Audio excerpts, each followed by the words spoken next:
and viewers constantly.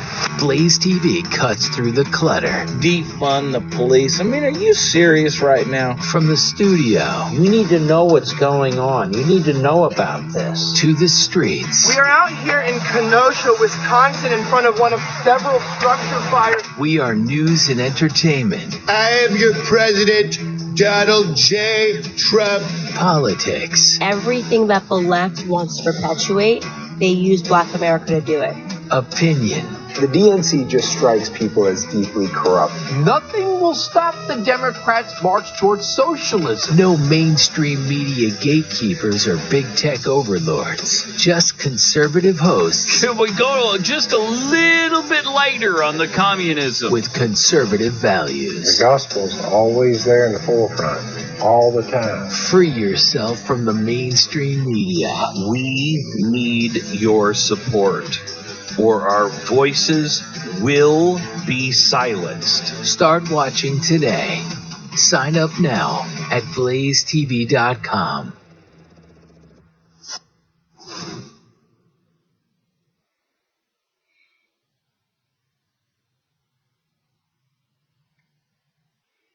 We have to be willing to put our bodies on the line and take on some discomfort, sacrifice, risk in order to change things. And I've been in conversations where people have never thought about having a gun or like, should I have a gun? But I think we have to know, and I'm going to talk a little bit in a few minutes about what do we do when guns are in the mix. Again, we didn't cause the war. We didn't ask for this war. Many of us are here because we want to fight it. We want something different. What are we willing to do? Right? Because again, we're not dealing with people with just simple guns. We're dealing with people with AK-47s, multiple rounds, a lot of shootings. In order to achieve what they did, they knew they had to take over important government buildings. They knew they had to try and win over members of the police and army, and they had to protect each other. I think we don't have a lot of experience taking over government buildings. There may be some people that are willing to break the windows to get into the government buildings. Like, if that's what we need to do, then we shouldn't fight about that. Let's do that. What you just saw is something that we have had arguments with Facebook and everybody else. They say that that didn't happen. That's a Zoom call from the left, and part of this this group, 3 groups all came together for that Zoom call. And I always feel comfortable when people are using, tactics from ISIS. I think that's good. We have Elijah now out in the streets in Washington. I don't want to give any more detail of where he is, just based on what happened last night. Hey, Elijah, how are you? I'm doing all right, Glenn. Thanks for having me on, and I hope you're doing well out there in Dallas. Well, we're safer than you are. Last night, what we saw was astonishing. In the middle of the broadcast, we had to get you out of Washington because there were Antifa members that were looking for you to, and I'm quoting them, to assassinate you. Yeah, unfortunately, last night was a very curious situation. Obviously, I'm not in the best reputation with these people, but when you get a call from the Department of Domestic Terrorism from the FBI, warning you to please tread carefully in the DC metropolitan area and to take the threats of assassination seriously. I mean, that these people are not messing around, and I didn't want to respond in any way that took what they said lightly. So this is new news that the FBI is now involved, the federal government is now involved, and telling you to take this seriously, because I heard a lot of people say, oh, that's nothing but hype. They don't mean that. Yeah, no, absolutely. I got a call fully from the FBI. It was quite a long conversation too, and just really telling me to please be careful because these people are serious. Their threats are real. Just last night, some of these individuals actually stabbed multiple right-wing people in the middle of the night for what seemed to be no provocation. They even stabbed a black Trump-supporting woman in the back twice, and she's in the hospital. All are expected to recover. So last night they were out for blood. They did stab at least 3 Trump supporters, and I'm happy to say that I wasn't the 4th victim. So yeah, I am too. Elijah, any response, any reach out from the mainstream media? Do they seem to care about any of this? I think the mainstream media has adopted the same Biden tactic, which is just deny, and write everything off. I mean, I can give video evidence, Glenn. You know this. I can provide an unedited video evidence like I did in Kenosha of somebody walking with a Molotov cocktail, lighting it on fire, throwing it into a dump truck, igniting it into flames, and they say that's propaganda. So I've just learned that anything that you do, if it doesn't agree with the most corrupt narratives that are universally accepted amongst the highest institutions, no matter what happens to you, I believe they would rather have me dead. I really do. I believe they'd be happy if I died. Probably they would be rejoicing, saying that I deserved it. Because I know when I got punched in Philadelphia, people were saying, well, you have no business filming the crimes of people. Mm-hmm. You have no business filming black people loot. That's their hood. Get out. And these were established, verified people telling me as a reporter that I don't have the right to report on crimes, especially when they come from the left wing. Besides the stabbings and the Molotov cocktails and the threats to assassinate you, are you all right? I just noticed you looking around. You okay? Yeah, I mean, they are attacking press out here right now. We have the Lawyers Guild next to us, which is they wear green hats. For some of your viewers that like to research, the Lawyers Guild, sort of they are a legal association. They will spot journalists or reporters that they feel are, of course, white supremacists and essentially anybody who's not radical left, and they will out you to spotters and people who will come attack and destroy your camera crew. Even over here, they were starting to attack somebody for saying something that they didn't like. The police have shut down the streets again. We saw shut down D.C., the protest group, unloading protest supplies out of a U-Haul truck. They had their traditional orange beanies, and there are definitely people out here that I would say if they knew who we were and if they knew what was going on around them, I don't think they would be too happy. So, Elijah, why are they there if they think Biden is going to win? Or is this a protest, shut down the city that just kind of petered out? Or is this building towards something? What's actually happening there now? I think that's a question Americans want to know, and I will tell you this. That the Black Bloc Antifa groups that they are formerly known as anti-fascist by the media but are anything but, last night they were specifically saying F Trump, F Biden, no more presidents.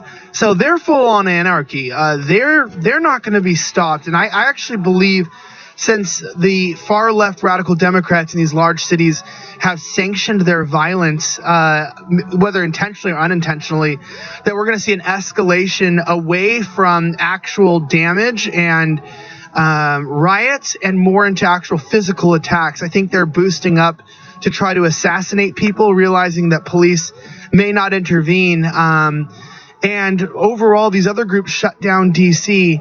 I mean, realistically speaking, these are radical progressives.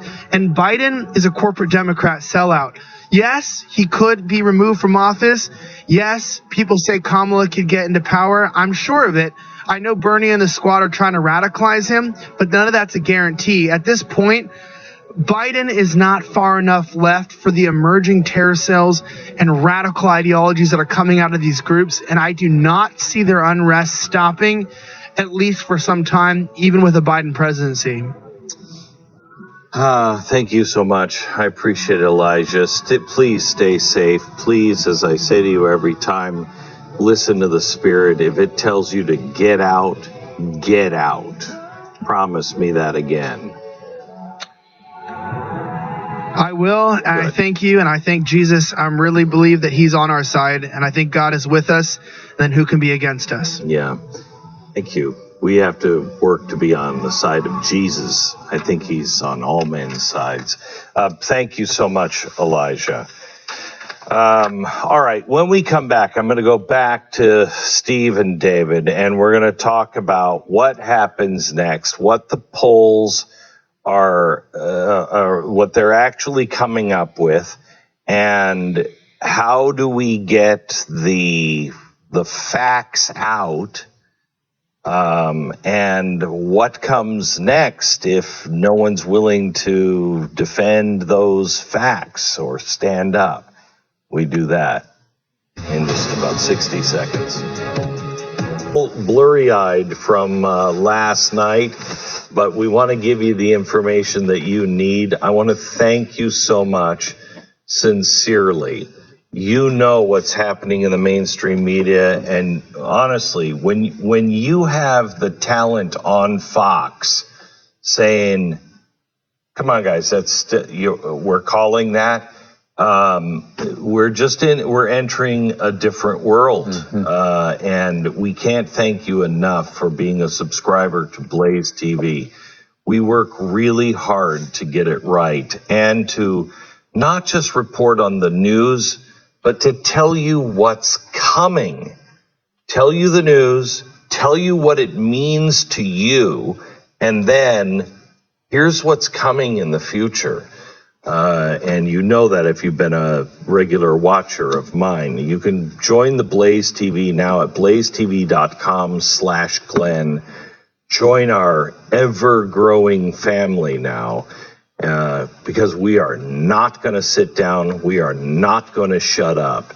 Let me give Steve Dace, who's one of the guys that does a show every day on Blaze Radio and Blaze TV, right after my morning show. Steve, tell me the most important things America needs to hear right now and needs to know.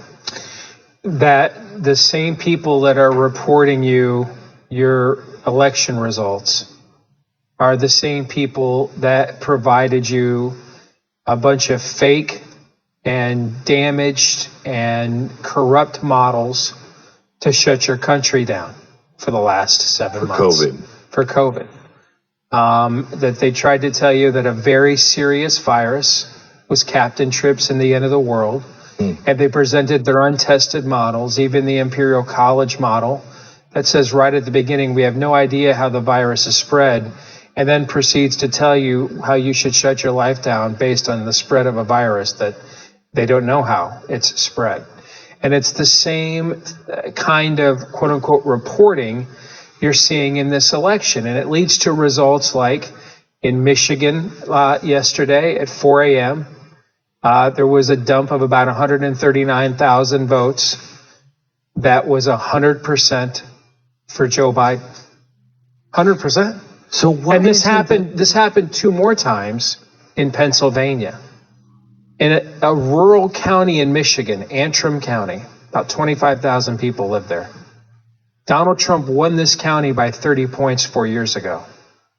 They say in Michigan he lost it last night by 29 points. That's not possible. It's not possible. It's not possible. It's not possible. Because that is such an anomaly from everything else we're seeing everywhere in the country. Hang on just a second. Okay. Would you show, David, could you bring up that chart of those dumps? Bring the steady cam over here let's see if you can.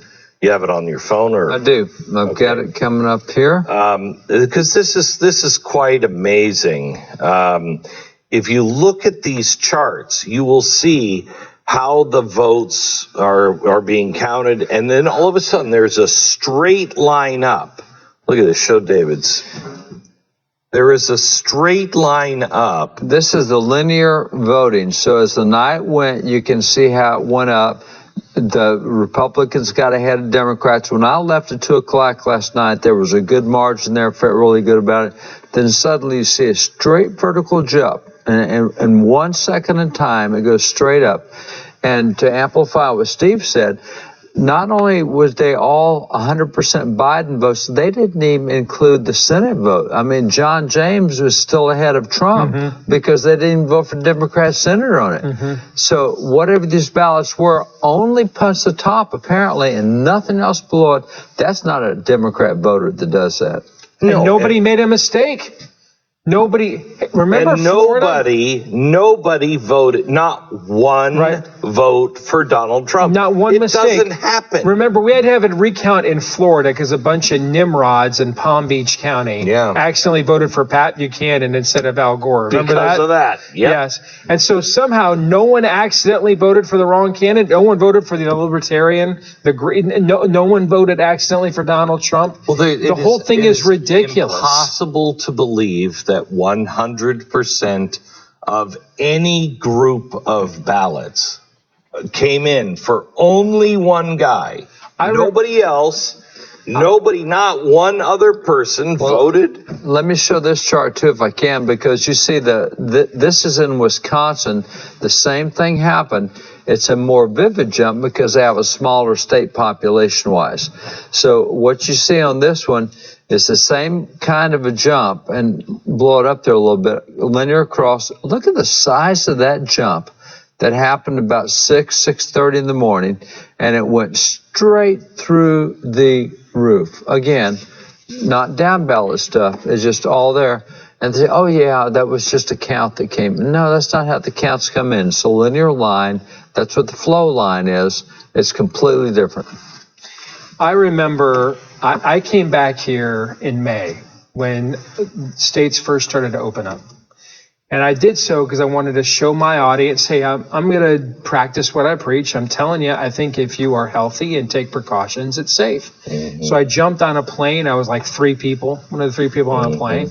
Flew here from Des Moines to Dallas. I'm waiting in a hotel just down the street here for my Uber to come pick me up to the studio. And they've got Fox News on in the lobby. And I'm like, God bless Texas. Right, I just been subjected to CNN at the airport for 9 hours, and they've got Fox on in the lobby, and I'm listening, and they bring on a guy from the IHME model about why we need to do shut down all the states again, and he's citing his simulations. When we have real-time data of how many people are actually in the hospital for COVID in these states that are reopening right now. And he is saying his simulations are superior to the real-time data. That's what's happening right here. Right. Our models and calls, that's what I was so livid when I sat in David's seat last night about Virginia. I said, hey, I don't believe Donald Trump's going to win Virginia. But when you're over half of the 50% of the precincts in the entire state and one guy's leading by 200,000 votes and you're calling it, you can't do that. That's irresponsible. That's what they did in Arizona. Fox is doing it in Arizona right now. Here's a rule of thumb in general in life. When you're more biased than CNN, you either suck at this or you're certifiably insane. And that's where they're at right now with the call in Arizona. So the call in Arizona, let's focus on that for a second. Let me give some stats on that because the call, let me show you what the call is crazy and then hit the call.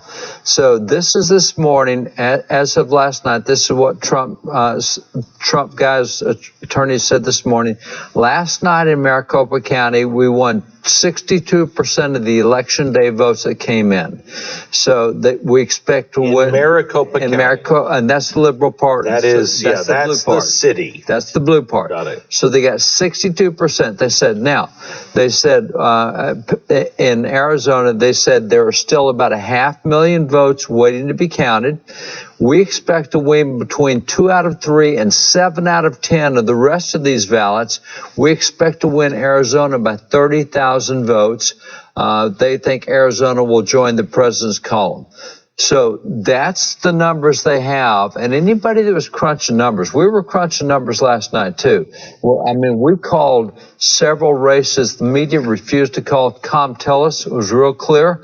When you looked at 99% in, you saw what was out. Tell us going to win. Nobody would call him for Senate last night. That was an easy call. See, this is the thing that people don't understand. I think the average person they're counting on, they don't understand. You know, they saw the polls, and the media is calling the states, and they don't understand math is math. Yes, the polls. That's right. The polls mean nothing. But narrative is narrative. Correct. Yeah. Correct. And so when you look at, for instance, Maricopa County, they also don't understand when they call a state. You have to know which counties are out. Because if it's all red counties or all blue counties, you're not going to see 100%. They have 100,000 votes out. You're not going to see unless you're in get Michigan and 4,000. Yeah. Hey, when we came in here tonight, the state of Michigan's official website still had Donald Trump winning by 212,000 votes in the state, with 79 out of 83 counties reporting. That was right there on their website when we came in here to do this show tonight. Now, I'm guessing we can probably guess which 4 counties in Michigan are still out, right? Wayne, Oakland, Washtenaw, and what are they doing? Now we guess we know how many votes we need. I don't know what else to think, because it's a full day after the election. But see, here's the thing that goes with that. We know the counties that are out. We know the percentage that was in. One county had 74%, one in 63. And you've got 200,000 vote lead, and you say, okay, the counties are going 40 to 60 right now. And so there's 1/3 left to be counted. We know the population of the county, so we know how many votes are still outstanding, and we can calculate whether there's enough there to be able to know if you're going to win or not. And it was easy before that 138,000 came in. He was going to win Michigan. I mean, that was it, because we knew what was outstanding. We knew the percentage it was coming in at. We knew what that would put the final total. So until that 138,000 came in, he was winning Michigan. And that 138,000, 100%? 100%. 100%. Every single vote. 100% Biden. And no one else. No down ballot stuff. We couldn't tell if they were all no down ballot, but it certainly made no effect. It put Trump down, but it left John James up nearly 6 points higher than Trump. They just called the John James Gary Peters race about an hour before we started this show. It just got called, right? And so, I mean, that backs up. And did James win? No, they called it for Gary Peters, which backs up what you're saying. There's no other way to say this. There is a coup happening, and it's happening right now. And it's just a matter of what will be done to stop it, if anything. And I think, or who has the temerity to stop it. To me, I think a big thing, and David has talked to more Republicans in Congress than I have, but I have a history of dealing with Republicans in elected office in situations maybe not quite this extraordinary, but when the pressure gets on you. And I think it's vitally important to win Arizona. I thought it was preeminently important before we started, but after talking to David, I'll defer to him that maybe they have more spine than I thought. But I certainly think it would reinforce the Republican Party's spine to stand up with Trump if he wins Arizona the natural way, so that then maybe they only have to launch one court challenge, say at a Pennsylvania, rather than trying to launch 5 or 6 of them all at the same time. But Arizona, I just want to go back. Maricopa County is where the bulk of the blue votes are. Trump won it by 17. The New York Times' Nate Cohn just tweeted out about a half an hour ago, when you were interviewing Megyn Kelly. With that result, they cannot possibly call Arizona What was the tonight. result?